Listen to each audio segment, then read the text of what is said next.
Human service in ইসলাম, অর্থাৎ ইসলামে মানব সেবা এর গুরুত্ব কি, এর ফজিলত কি। ইসলামে মানব সেবাটা হলো সবচাইতে গুরুত্বপূর্ণ একটা অধ্যায়, যারা বলি সুবহানাল্লাহ। তার কারণ হলো নবী করিম সাল্লাল্লাহু আলাইহি ওয়াসাল্লাম ছিলেন সর্বশ্রেষ্ঠ মানবতার মহান শিক্ষক।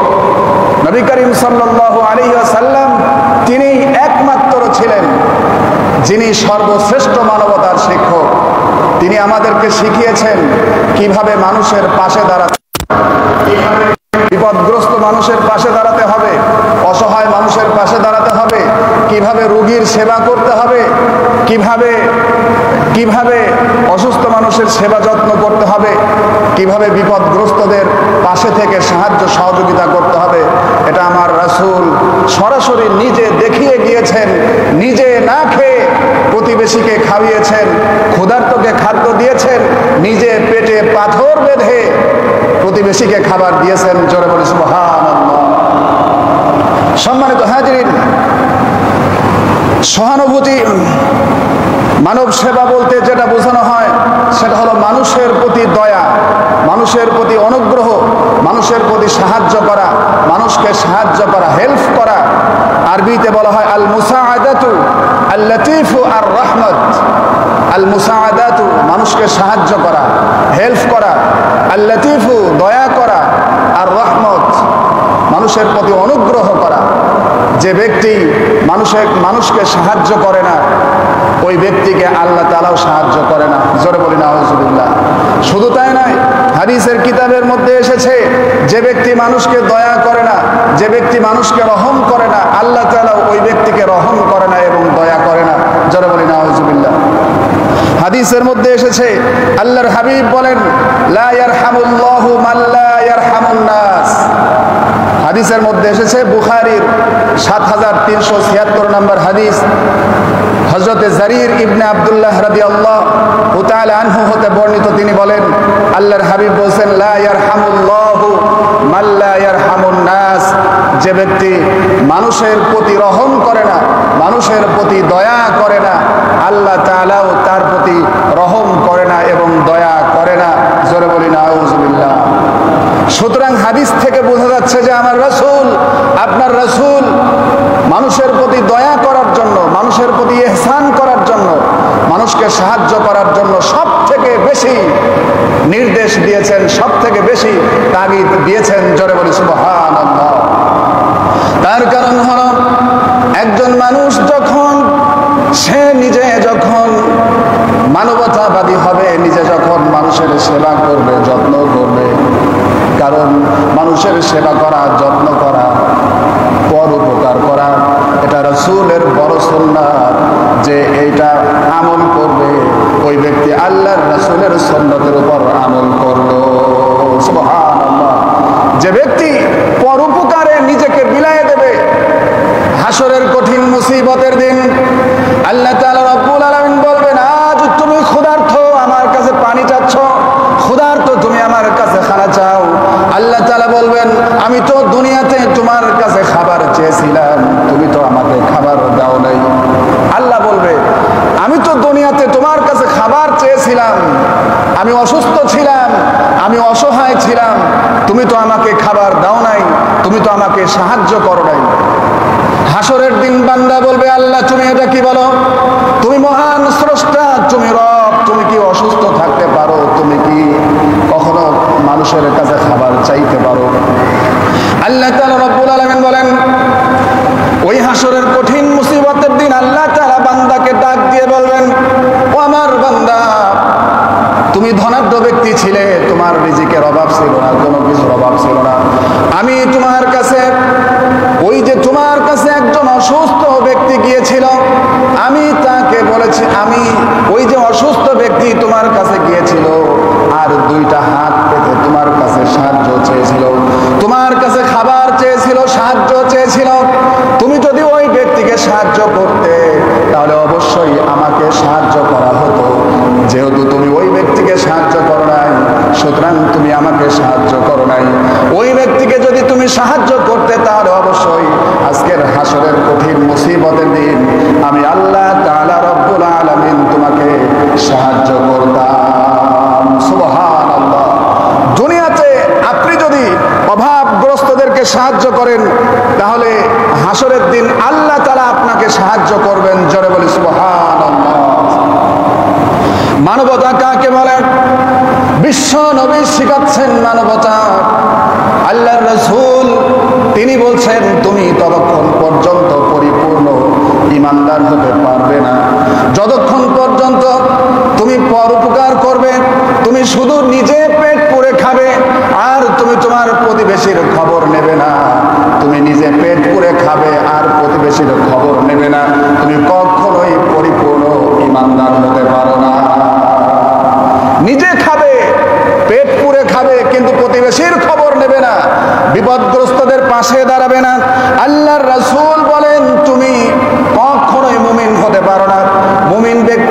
বাঁচার চেষ্টা করবে তা নয়, মুমিন ব্যক্তি আগে অপরকে বাঁচানোর চেষ্টা করবে, পরের সহযোগিতা করবে। সম্মানিত হাজিরিন, আল্লাহ তাআলা রব্বুল আলামিন এজন্যই কালামে পাকের ভিতরে বলছেন, কুনতুম খায়রা উম্মাতিন উখরিজাত লিন-নাস। আল্লাহ তাআলা রব্বুল আলামিন বলেন, কুনতুম খায়রা উম্মাতিন উখরিজাত লিন-নাস, তোমাদেরকে সৃষ্টি করা হয়েছে মানবতার কল্যাণের জন্য। মানুষকে আল্লাহ তাআলা, আপনাকে আল্লাহ তাআলা, আমাকে আল্লাহ তাআলা সৃষ্টি করেছেন কেবলমাত্র মানবতার কল্যাণের জন্য। জোরে বলি সুবহানাল্লাহ। আল্লাহ তাআলা আপনাদেরকে সৃষ্টি করেছেন মানবতার কল্যাণের জন্য, অর্থাৎ মানুষের মধ্য থেকে আল্লাহ তাআলা এক শ্রেণীর মানুষদেরকে বেছে নিয়েছেন মানবতার কল্যাণের জন্য, যারা সদা সর্বদা মানবতার কল্যাণে নিয়োজিত থাকবে। জোরে বলি সুবহানাল্লাহ। সম্মানিত হাজিরিন, বিপদে মানুষের পাশে দাঁড়ানো, মানুষকে হেল্প করা, সাহায্য করা, অনুগ্রহ দয়া করা, এটা মানুষের কর্তব্য। তার কারণ হলো মানুষের শ্রেষ্ঠত্ব হলো মানবতার মধ্যে, মানুষের শ্রেষ্ঠত্বই হলো মানবতার মধ্যে। আপনি নিজেকে আশরাফুল মাখলুকাত হিসাবে দাবি করেন, অথচ পর উপকার আপনি করেন না, মানুষের পাশে দাঁড়ান না, বিপদগ্রস্ত মানুষের পাশে দাঁড়ান না, অসুস্থ ব্যক্তির পাশে দাঁড়ান না। অথচ আমার রাসূল বলছেন, একটা মুমিনের উপর আরেকটা মুমিনের 6টা হক রয়েছে। কয়টা হক? 6টা হক রয়েছে। একটা মানুষের উপর আরেকটা মানুষের 6টা হক রয়েছে। 1 নাম্বার হক হলো, আল্লাহর রাসূল তিনি বলেন, 1 নাম্বার হক হলো, মুমিন ব্যক্তি যখন অসুস্থ হয়ে পড়বে, সাথে সাথে অপর মুমিনের দায়িত্ব হলো ওই অসুস্থ ব্যক্তির খোঁজ খবর নেয়া, ওই অসুস্থ ব্যক্তির দেখা, ওই অসুস্থ ব্যক্তির সেবা করা, দ্রুত তাকে চিকিৎসার ব্যবস্থা করা, অসুস্থ ব্যক্তির পাশে দাঁড়ানো, তাকে ফলমূল কিনে দেয়া, তাকে দেখাশোনা করা, তার সেবা যত্ন করা। এটা হলো মুমিনের প্রথম দায়িত্ব। দ্বিতীয় নাম্বার দায়িত্ব হলো, আল্লাহর রাসূল বলেন, যখন কোন মুমিন ব্যক্তি মারা যাবে, সাথে সাথে অপর মুমিনের উপর দায়িত্ব হলো তার জানাজা এবং তার দাফন কাফনে শামিল হওয়া। এটা হলো দ্বিতীয় নাম্বার কাজ। জানাজা দেবে, জানাজা এবং দাফন কাফনে শামিল হবে। তৃতীয় নাম্বার দায়িত্ব হলো, মুমিনকে যখন আর এক মুমিন দাওয়াত দেবে, ডাকবে, ভালো কাজের জন্য ডাকবে, দিনের জন্য ডাকবে, অথবা কোনো দাওয়াত করবে, মুমিনের দায়িত্ব হলো দাওয়াত কবুল করা এবং অপর মুমিন ভাইয়ের ডাকে সাড়া দেয়া। এইটা হলো 3 নাম্বার। 4 নাম্বার হলো, আল্লাহর রাসূল বলেন, যখন কোনো মুমিন ভাইয়ের সাথে পরিচিত হোক আর অপরিচিত হোক, যখন দেখা হবে সাথে সাথে সালাম দেবে। সালাম দেয়া এটা হলো মুমিনের দায়িত্ব। 5 নাম্বার হলো, কোনো মুমিন যদি হাসি দেয়, হাসির জবাব দেবে। 6 নাম্বার হলো, আল্লাহর রাসূল বলেন, উপস্থিত এবং অনুপস্থিত সমস্ত মানবের জন্য, সমস্ত মুমিনের জন্য অপর মুমিনের দায়িত্ব হলো সদা সর্বদা কল্যাণ কামনা করা। সে আপনার শত্রু হোক, তারপরেও তার কল্যাণ কামনা করা, এটা আপনার দায়িত্ব। জোরে বলি সুবহানাল্লাহ। এটা শেখাচ্ছেন আল্লাহ রাসূল। অসুস্থ ব্যক্তির সেবা করো, এরপরে অসুস্থ ব্যক্তির দেখা সাক্ষাৎ করো, দাওয়াত কবুল করো, সাক্ষাৎ হলে সালাম দাও, হাসি দিলে জবাব দাও, এরপরে মৃত্যুবরণ করলে জানাজা দাফন কাফনে শামিল হয়ে যাও। পরিচিত অপরিচিত সমস্ত মুমিনের জন্য কল্যাণ কামনা করো। সম্মানিত হাজিরিন, যে কথা বলছিলাম, আল্লাহ তাআলা আপনাকে সৃষ্টি করেছেন মানুষের কল্যাণের জন্য। মানবতা আপনার মধ্যে থাকতে হবে। আমরা উত্তম সৃষ্টি শুধুমাত্র মানবতার কারণে। আরবিতে একটা কথা এসেছে, তাফাউকুল ইনসানি ফিল ইনসানিয়াতি। আরবি একটা কথা হলো তাফাউকুল ইনসানি ফিল ইনসানিয়াতি। মানুষের শ্রেষ্ঠত্ব হলো তার মানবতার কারণে। যার মানবতা নাই, সে কোনোদিন মানুষ হতে পারে না। যার মানবতা নাই, সে মানুষ নয়, তার শামিল হলো পশুর সাথে। এ ব্যাপারে আল্লাহ তাআলা বলেন, বাল হুম আদাল্লু উলাইকা হুমুল গাফিলুন। যার মানবতা নেই, সে পশুর চাইতেও নিকৃষ্ট, কারণ তারা হলো অবাধ্য জাতি। জোরে বলি নাউযুবিল্লাহ। সম্মানিত হাজিরিন, সুতরাং আল্লাহ তাআলা বলেন, আপনাকে আমাকে সৃষ্টি করা হয়েছে শ্রেষ্ঠ হিসাবে, মানুষের কল্যাণের জন্য। মানুষের কল্যাণে দাঁড়াতে হবে, বিপদে মানুষকে সাহায্য করতে হবে, অসুস্থতায় মানুষের সেবা যত্ন করতে হবে, ক্ষুধার্ত ব্যক্তিকে খাবার দিতে হবে, মুসাফিরের সাহায্য করতে হবে, পাশে থেকে সাহায্য করতে হবে। এটা হলো আপনার দায়িত্ব, মানুষের পাশে থেকে সাহায্য করা। মানুষের কল্যাণ সংশ্লিষ্ট যাবতীয় যত কাজ রয়েছে, মানুষের কল্যাণ সংশ্লিষ্ট যত কাজ রয়েছে, তার মধ্যে সর্বোত্তম কাজ হলো ক্ষুধার্তকে খাবার দেয়া। জোরে বলি সুবহানাল্লাহ।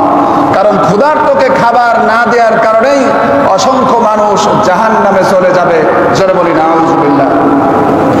এ ব্যাপারে আল্লাহ তাআলা বলেন, আল্লাহ তাআলা রব্বুল আলামিন বলেন, মা সালাকাকুম ফি সাকার ক্বালু লাম নাকু মিনাল মুসাল্লিনা ওয়া লাম নাকু নুতঈমুল মিসকিন।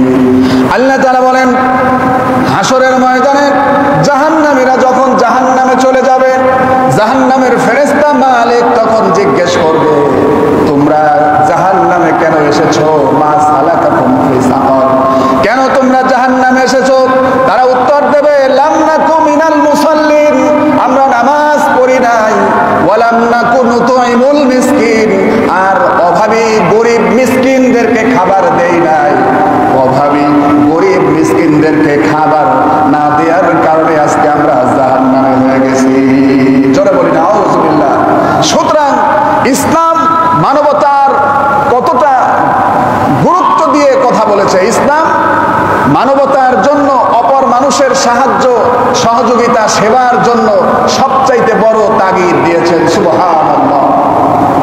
সম্মানিত হাজিরিন, বুখারী শরীফের মধ্যে এসেছে, হযরত আব্দুল্লাহ ইবনে আমর রাদিয়াল্লাহু তাআলা আনহু থেকে বর্ণিত, আন্না রাজুলান, একজন ব্যক্তি, সালান নবী সাল্লাল্লাহু আলাইহি ওয়াসাল্লাম, আল্লাহর রাসূলকে এসে জিজ্ঞেস করলেন, আইয়ুল ইসলামি খায়রুন, ইসলামের মধ্যে সর্বশ্রেষ্ঠ উত্তম কাজ কোনটা?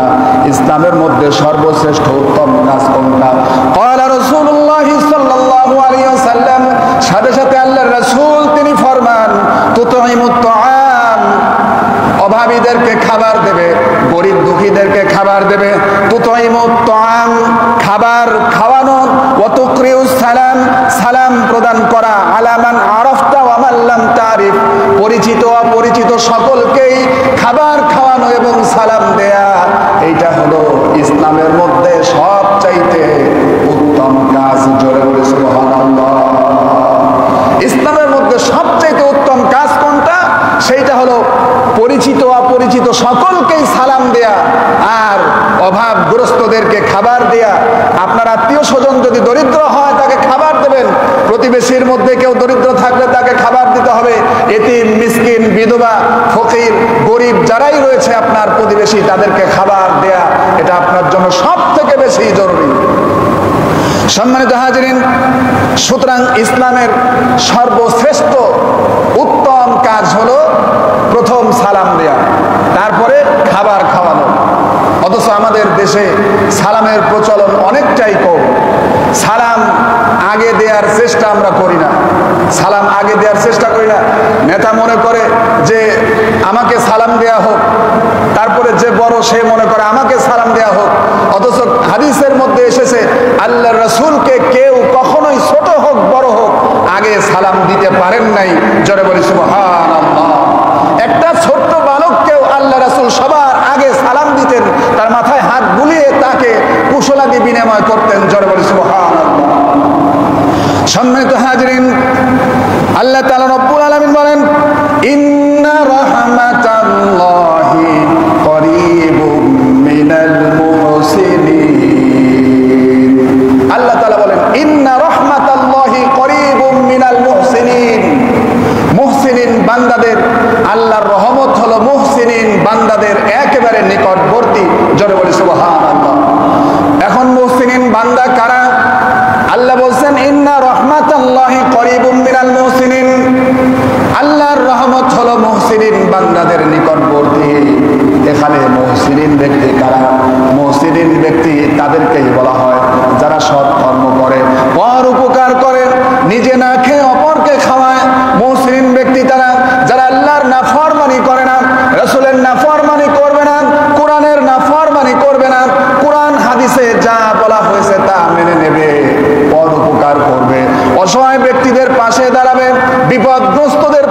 বাড়িয়ে সাহায্য করবে, এই সমস্ত ব্যক্তিরাই হলো মুহসিনিন ব্যক্তি।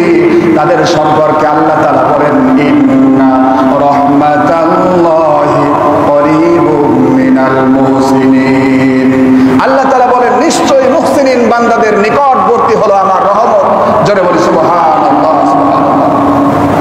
সম্মানিত হাজিরিন, বুখারীর মধ্যে এসেছেন, আল্লাহ রাসূল বলেন, আল মুসলিমু আখুল মুসলিম লা ইয়াযলিমুহু ওয়া লা ইউসলিমুহু। আল্লাহ রাসূল বলেন, মুসলমান মুসলমানের ভাই। একজন মুসলমান আর একজন মুসলমানের উপর কখনোই জুলুম করবে না এবং তাকে ধ্বংসের দিকে ঠেলে দেবে না। কত সুন্দর কথা! ইসলামে মানবতার উত্তম কথাগুলোই আল্লাহ রাসূল বলে গেছেন। জোরে বলি সুবহানাল্লাহ। আল্লাহ রাসূল বলেন, আল মুসলিমু আখুল মুসলিম, প্রত্যেকটা মুসলমান আর একজন মুসলমানের ভাই। মুসলমান পরস্পর ভাই ভাই। লা ইয়াযলিমুহু ওয়া লা ইউসলিমুহু, কেউ কারোর উপর, এক মুসলমান আর এক মুসলমানের উপর জুলুম করবে না। এরপরে ওয়ালা ইউসলিমুহু, এবং তাকে ধ্বংসের দিকে ঠেলে দেবে না। অথচ মুসলমানের ভাই হওয়া সত্ত্বেও একজন আর একজনের সাথে শত্রুতাই করে। কেউ যদি বিপদে পড়ে সাথে সাথে সুযোগ খোঁজে, আছেন এরকম? বিপদে পড়লে আগে সুযোগ খোঁজে কিভাবে ওকে আরো বিপদে ফেলানো যায়, ঠিক কিনা? একজন বিপদে পড়েছে, কিভাবে তাকে আরো বেশি বিপদে ফেলানো যায়, এই চেষ্টা করে। একজন মুসলিম কখনো এমন হতে পারে না। যদি এমন হয় তাহলে সে মুসলিম হতে পারে না। জোরে বলি না আলহামদুলিল্লাহ।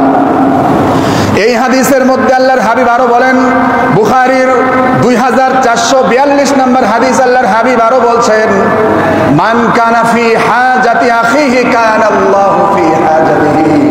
আল্লাহর রাসূল বলেন, যে ব্যক্তি কোন মুসলিম ভাইয়ের কোন হাজতকে পূরণ করে দিল, যে ব্যক্তি কোন মুসলিম ভাইয়ের অভাবকে পূরণ করে দিল, আল্লাহ তাআলা রব্বুল আলামিন তার সমস্ত হাজতগুলোকে পূরণ করে দেবেন। অর্থাৎ যে ব্যক্তি মান কানা ফি হাজাতি আখি কানা আল্লাহু ফি হাজাতিহি, অর্থাৎ যে ব্যক্তি মুসলিমের কোন হাজত পূরণ করে দেবে, আল্লাহ তাআলা রব্বুল আলামিন তার হাজতগুলো পূরণ করে দেবে। সুবহানাল্লাহ। আপনি যদি কারোর অভাবকে পূরণের চেষ্টা করেন, তাহলে আল্লাহ তাআলা আপনার অভাব পূরণ করে দেবেন। সুবহানাল্লাহ, সুবহানাল্লাহ। তারপরে আল্লাহর হাবিব আরো বলেন, ওয়ামান ফাররাজা আন মুসলিমিন কুরবাতান, এবং যে ব্যক্তি কোন মুসলিম ভাইয়ের বিপদে সাহায্য করবে, দুঃখ কষ্ট কমিয়ে দেওয়ার জন্য সাহায্য করবে।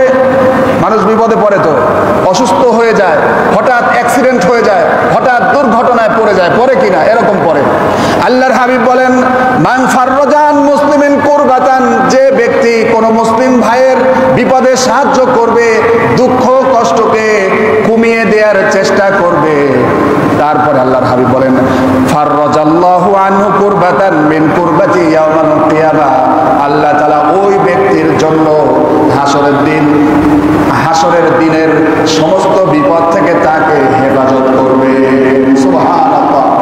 দুনিয়াতে যে ব্যক্তি কোন মুসলিম ভাইয়ের দুঃখ কষ্টের সময় পাশে দাঁড়াবে, এক কথায় কিয়ামতের দিন দুঃখের সময় আল্লাহ তাআলা ওই ব্যক্তির পাশে থাকবেন। জোরে বলি সুবহানাল্লাহ। সুতরাং অভাবগ্রস্তদের, বিপদগ্রস্ত মানুষের পাশে দাঁড়াইতে হবে। অথচ আজকে আমাদের দেশে কি হচ্ছে দেখুন, মানুষ যদি বিপদে পড়ে, বিপদে পড়ার সাথে সাথে আর এক শ্রেণী দাঁড়িয়ে যায় সুযোগ খোঁজার জন্য। দেখবেন যে সারা বছর আপনার ছোলার দাম স্বাভাবিক থাকবে, খেজুরের দাম স্বাভাবিক থাকবে, তেলের দাম স্বাভাবিক থাকবে। রমজান আসার সাথে সাথেই সব কিছুর দাম বাড়িয়ে দেওয়া হয়, ঠিক কিনা? রোজা আসার সাথে সাথে দাম বাড়িয়ে দেওয়া হয়, কারণ এই সময় মানুষের এগুলো প্রয়োজন বেশি, আর ওই সময় দাম বাড়িয়ে দেওয়া হয়। কাঁচামরিচের দাম কোনো সময় বাড়ে না, যখন বর্ষা আসে তখন কাঁচামরিচের দাম বাড়িয়ে দেওয়া হয়, ঠিক কিনা? যে কাঁচামরিচের কেজি 40 টাকা, সেই কাঁচামরিচের পোয়া হলো 120 টাকা। হয়েছে কিনা এরকম? মানুষ কতটা সুযোগ খোঁজে। এগুলো নিষেধ, ইসলামে নিষেধ করা হয়েছে। শুধু তাই নয়, বিপদে পড়েছে একজন ব্যক্তির দ্রুত হসপিটালে যাওয়া দরকার। অসুস্থ হয়ে পড়েছে, হার্ট অ্যাটাক করেছে, অথবা আপনার ব্রেন স্ট্রোক করেছে, অসুস্থ হয়ে পড়েছে, দ্রুত তাকে হসপিটালে নেওয়া দরকার। এমন সময় আপনি আর গাড়ি খুঁজে পাবেন না। গাড়িওয়ালা তখন দাম বাড়ায় দিয়ে বসে থাকবে, গাড়িওয়ালা তখন দাম বাড়ায় দিয়ে বসে থাকবে। 5,000 টাকা না দিলে অথবা 10,000 টাকা না দিলে এই লাশ এই গাজীপুর থেকে দিনাজপুর যাবে না, ঠিক কিনা? এরকম হয় কিনা? এরকম হয়ে থাকে। মানুষ যখন বিপদে পড়ে তখন এক মুসলমান বিপদে পড়েছে, আর এক মুসলমান সুযোগ খোঁজার চেষ্টা করে, সেখানে ব্যবসা করার চেষ্টা করে। এই তো গত সোমবার 21 তারিখ বেলা 1:12 ঢাকা মাইলস্টোন স্কুল অ্যান্ড কলেজে বিমান দুর্ঘটনা ঘটল। শুনলাম যে সেখানে মানুষ পানির জন্য হাহাকার করেছে, পানি দোকান ভর্তি থাকা সত্ত্বেও পানি দেয়া হয় নাই। একজন বাবা চিৎকার দিয়ে কাঁদছে আর বলছে, আরে 20 টাকার পানি আজকে 600 টাকা দিয়ে কিনে সে তার সন্তানের মুখে পানি দিয়েছে। মানবতা কোথায়? 20 টাকার পানি 25 টাকার পানি দোকানে গিয়েছে পানি কিনতে, যে সন্তান আর সন্তান পানি পানি বলে চিৎকার করছে, কান্না করছে, বুক ফেটে যাচ্ছে, মারা যাবে। বাবা পাগল হয়ে গেছে, দোকানে গিয়েছে পানি আনতে, 20 টাকার পানি, সেই 20 টাকার পানি দাম চেয়েছে 600 টাকা। ওর চাইতে নিকৃষ্ট মানবতাহীন আর কিছু থাকতে পারে না, ঠিক? মানুষের মানবতা কোথায়? 20 টাকার পানি 600 টাকা বিক্রি হয়েছে। আপনার 35 টাকার টিস্যু 300 350 টাকা পর্যন্ত বিক্রি হয়েছে। টিস্যু, সাধারণ টিস্যু পেপার আপনার এই আব্দুল্লাহপুর থেকে মাইলস্টোন এই স্কুল কলেজ পর্যন্ত, যেখানে মনে হয় 3-4 কিলোমিটার হয়তো হতে পারে, এতটুকুন ডিফারেন্স। সর্বোচ্চ বাসে 10 টাকা, যদি টেম্পো রিক্সাতে যায় সর্বোচ্চ 50 টাকা, সেখানে 1200 টাকা পর্যন্ত ভাড়া দাবি করে বসে থেকেছে। 1200 টাকা পর্যন্ত ভাড়া দাবি করে বসেছিল। বাচ্চারা অসুস্থ, পুড়ে গেছে, বাচ্চাদেরকে হসপিটালে নেওয়ার জন্য পাগল পাড়া সিএনজি আলারা, তারপরে আপনার রিক্সা, তারপরে সিএনজি, এই সমস্ত যারা ওখানে ছিল, রুগীদেরকে উচিত ছিল বিনামূল্যে যত দ্রুত সম্ভব হসপিটালে নিয়ে যাওয়া, কিন্তু তারা তা করে নাই, মানুষের পাশে এসে দাঁড়ায় নাই, বরঞ্চ তারা হাজার হাজার টাকা ভাড়ার দাবি করেছে। এরপরেও বিপদগ্রস্ত মানুষগুলো জীবন বাজি রেখে সমস্ত সম্পদগুলো ব্যয় করে তারা তাদের সন্তানদের চিকিৎসার চেষ্টা করেছে। মানুষ বিপদে পড়লে যে মানুষ এত নিষ্ঠুর হয়, এটা এইমাত্র দেখলাম। এরপরেও দেখেছেন এই যে কিছুদিন পূর্বে ঢাকা মিরফোর্টের সামনে যে একটা ছেলেকে হত্যা করা হলো, মানুষ তাকিয়ে থেকে দেখেছে। কারোর ঘরে আগুন লাগলে মানুষ পানি দিয়ে আগুন নেভাবে কি দূরের কথা, আরো ভিডিও নিয়ে বসে থাকে, ভিডিও করার জন্য তারা প্রস্তুত হয়ে থাকে। সেদিনের একটা বার্তা পড়লাম যে একজন লিখেছে, একটা ছেলে মাইলস্টোন স্কুল থেকে সারা শরীর পুড়ে গেছে, পুড়ে ঝলসে গেছে। এই ছেলেটা কোনো রকম ভাবে বেঁচে বের হয়ে চলে আসছে, দৌড়ে চলে আসছে। ওই ছেলেটাকে দ্রুত হসপিটালে না নিয়ে সমস্ত মানুষগুলো দাঁড়িয়ে থেকে দেখেছে আর ভিডিও করেছে, ছবি তুলেছে। একটা মানুষ ওই ছেলেকে জড়ায় ধরে তাড়াতাড়ি করে হসপিটালে নিয়ে পর্যন্ত যায় না। এই মানুষ কি জবাব দেবে? এই মানবতাহীন মানুষ কি জবাব দেবে আল্লাহর কাছে? কি জবাব দেবে? মানুষের মানবতা একেবারে নষ্ট হয়ে গেছে। আজকে মোবাইল ক্যামেরা, আজকে ছবি তোলা নিয়ে ব্যস্ত। একজন মারা যাচ্ছে, স্ট্রোক করেছে, দ্রুত তাকে হসপিটালে নেবে। বাড়িতে আগুন লেগেছে, দ্রুত পানি দিয়ে আগুন নিভানোর চেষ্টা করবে, তা নাই, ছবি তোলা নিয়ে ব্যস্ত হয়ে পড়ে। আজকে যদি মানবতা থাকতো, শেষ পর্যন্ত ওই ছেলেটা মারা গেছে, যে ছেলেটার সারা গায়ে আগুন লেগে স্কুলের ক্লাসরুম থেকে বের হয়ে আসতে পেরেছিল, ওই ছেলেটাকে দ্রুত হসপিটালে নিলে বাঁচানো সম্ভব হোক আর না হোক, অন্তত মানুষ হিসাবে আমার উপর যে দায়িত্বটা ছিল, এই দায়িত্বর কিছু অংশটা হলেও আমি পালন করলাম, এটা বলতে পারতাম। কিন্তু মানুষ তাকে জড়ায় ধরে নাই, তাকে দ্রুত হসপিটালে পর্যন্ত নেয় নাই। এই হলো আজকে আমাদের মানবতা কত নিচে চলে গেছে। সম্মানিত ভাইরা, সুতরাং মানবতার দিকে আপনাকে ফিরে আসতে হবে। একজন বিপদে পড়লে তাকে সাহায্য করা, এটা আপনার দায়িত্ব। একজন অ্যাক্সিডেন্ট করেছে, বিপদে পড়েছে, অসুস্থ হয়ে হয়েছে, এর পাশে দাঁড়ানো এটা আপনার দায়িত্ব। এটা আল্লাহ রাসূল শিখিয়েছেন। একটা হাদিস থেকে আমরা শুনেছি যে একটা মহিলা শুধুমাত্র বনি ইসরাইলের একটা মহিলা শুধুমাত্র একটা কুকুরকে পানি পান করানো, কুকুর অথবা বিড়াল, এই দুইটা পশুর একটা পশুকে পানি পান করানোর বদলায় আল্লাহ তাআলা তাকে জান্নাত দিয়ে দিয়েছেন। জোরে বলি সুবহানাল্লাহ।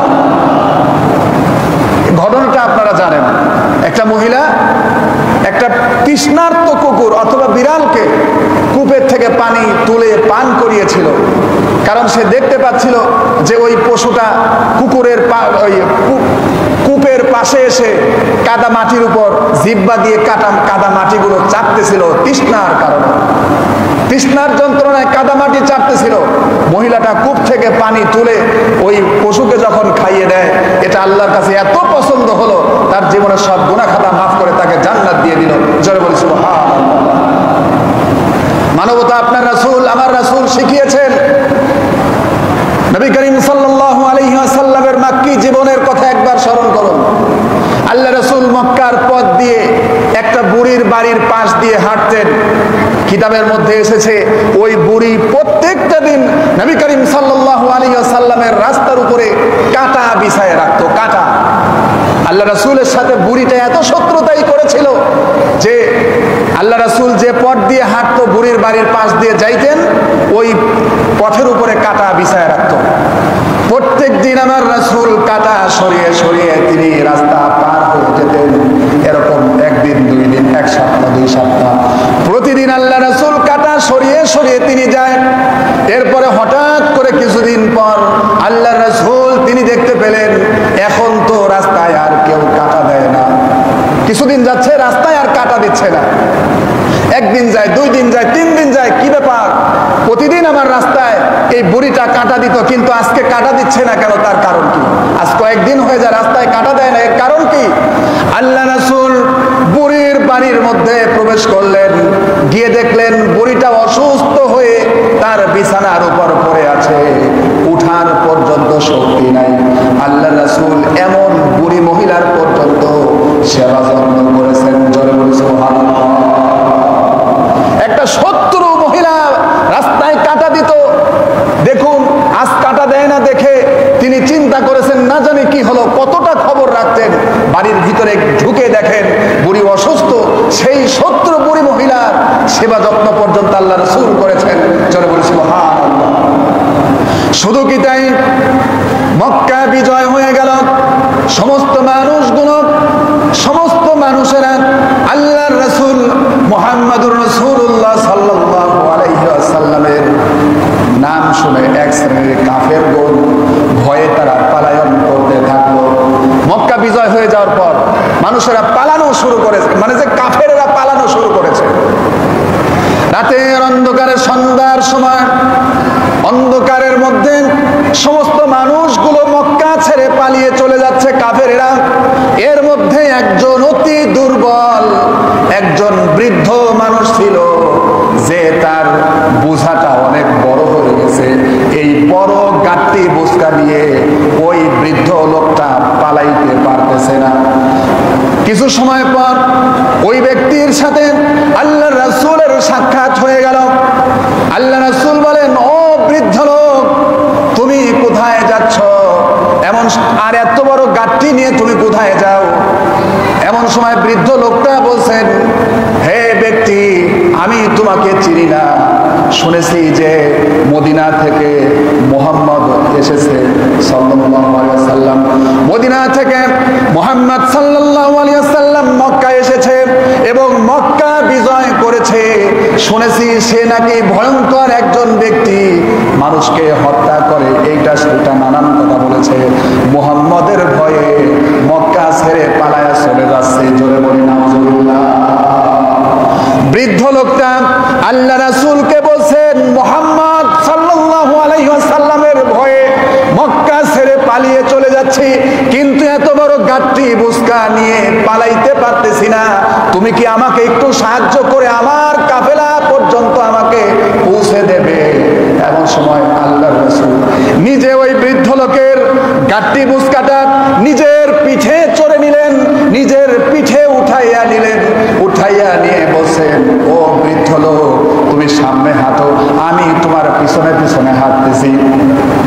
এরপরে বৃদ্ধ লোক সামনের দিকে হাঁটতে লাগলেন, আর পিছনে ফিরে ফিরে তাকায়, না জানি গাট্টি বুসকা নিয়ে আবার পালায়া চলে যায় কিনা।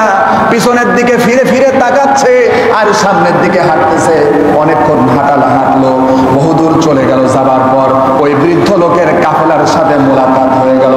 যখন বৃদ্ধ লোক ওই কাফেলা পর্যন্ত পৌঁছে গেল, এমন সময় কাফেলার লোকজন চিৎকার দিয়ে উঠে বলছে, এই বৃদ্ধ লোক যার ভয়ে আজকে আমরা মক্কা ছেড়ে পালিয়ে চলে যাচ্ছি, আজকে তুমি তাকে আমাদের কাফেলা পর্যন্ত নিয়ে এসেছো, আজকে তো মনে হয় আমাদের আর বাঁচার কোনো উপায় নাই।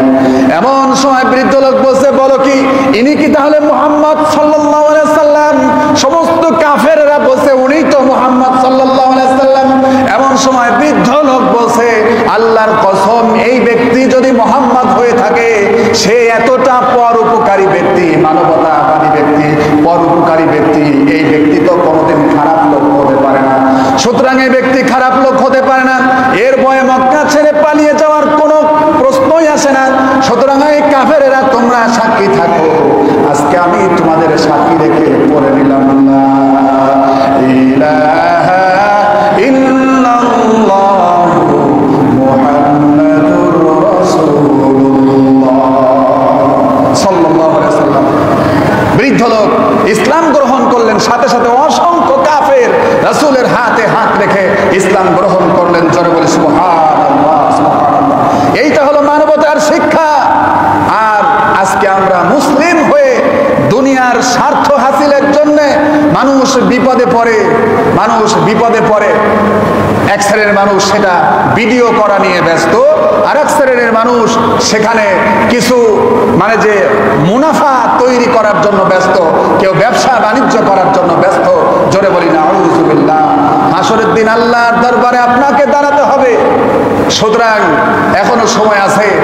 মানুষ যদি বিপদে পড়ে অবশ্যই তাকে সাহায্য করবেন, সহযোগিতা করবেন। কেননা আল্লাহ রাসূল বলছেন, যে ব্যক্তি মানুষের বিপদ আপদে সাহায্য সহযোগিতা করবে, হাসরের দিন আল্লাহ তাআলা তার বিপদে আল্লাহ তাআলা সাহায্য করবেন। জোরে বলি সুবহানাল্লাহ। আল্লাহ সুবহানাহু ওয়া তাআলা আজকে আমরা যা কিছু শুনলাম, আল্লাহ তাআলা যেন আমাদের সকলকেই পরোপকারী এবং বিপদগ্রস্ত ব্যক্তির সাহায্য সহযোগিতা করা, অসুস্থ ব্যক্তির দেখা সাক্ষাৎ সাহায্য সহযোগিতা করা, আল্লাহ তাআলা যেন আমাদের সকলকে পরোপকারী হওয়ার তৌফিক দান করেন। সকলে বলি আমিন। আখিরি দাওয়ানা